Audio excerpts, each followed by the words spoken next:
From a galaxy far, far away comes the Samsung Galaxy Note 4. The Samsung Galaxy Note 4 Unpacked.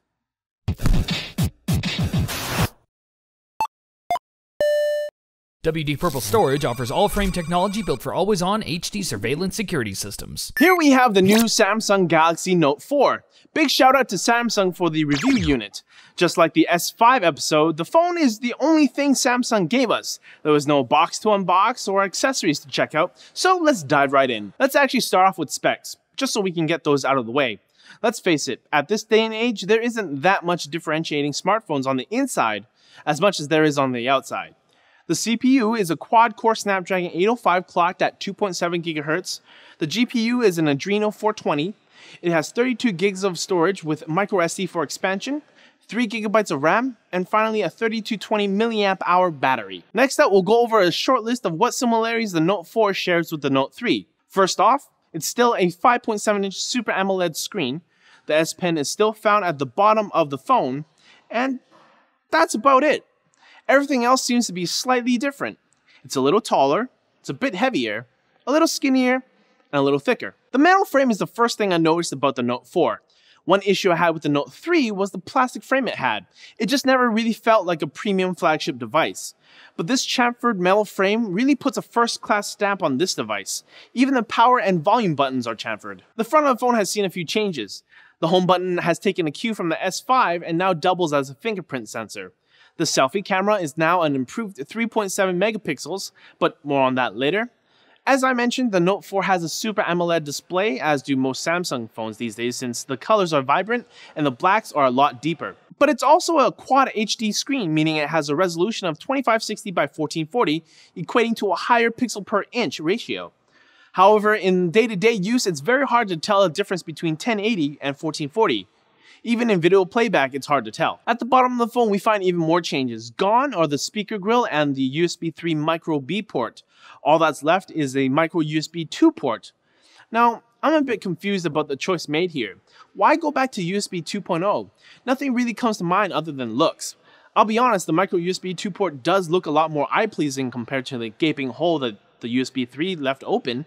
But was that really worth it to sacrifice USB 3s just for looks? What do you guys think? Was this purely about looks? Leave a comment. And the speaker.